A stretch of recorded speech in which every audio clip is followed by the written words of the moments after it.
4.2 is coterminal and related angles.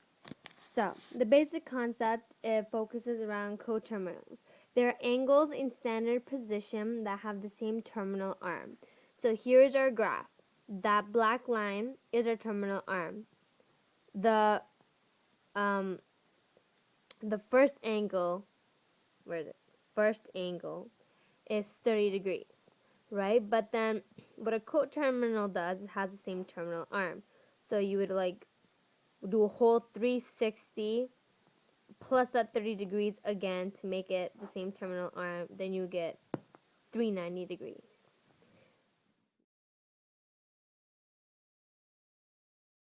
An equation that will help you figure this out would be the angle plus or minus the number of times you arrive back at the terminal arm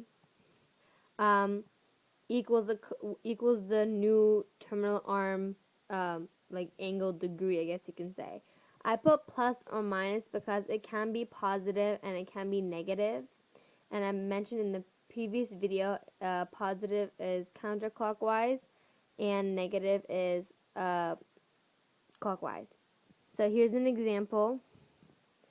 That is our graph, 75 degrees, and I wrapped it around twice, 2 rotations. So 75 degrees, which is the angle, plus 2 times 360 gives you 795. These are the key concepts. There's 4. Primary trig ratios for the angle in standard position that has the point xy on its terminal arm can be calculated as sine, which is y over r, cos, which is x over r, and tan, which is y over x, that I mentioned in the previous video. Where r, which you see both in sine and cos, is the hypotenuse of the triangle, and r equals the square root of x squared plus y squared.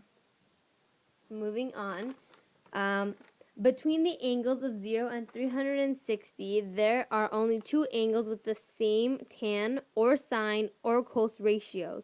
Remember CAST. Related pairs of angles can be found using the coordinates and the endpoints of the terminal arms, which you would use reference angles for. And the last point is coterminal definition.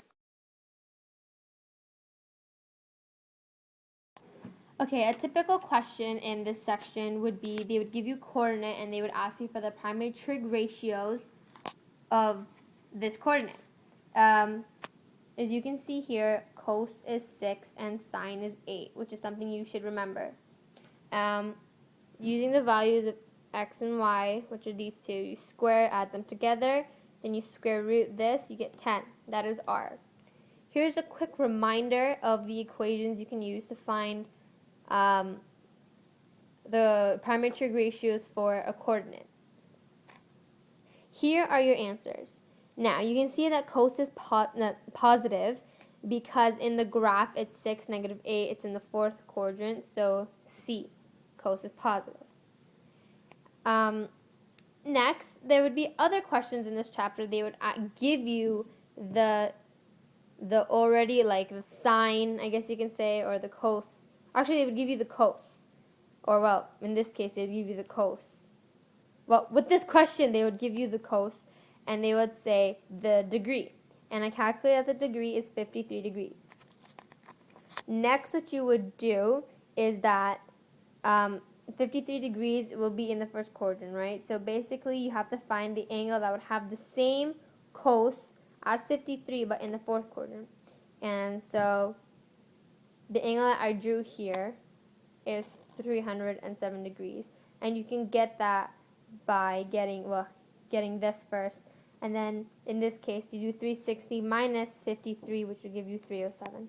And those are the 2 ways you can find the primary trig ratios for the coordinate, or when they give you the angle,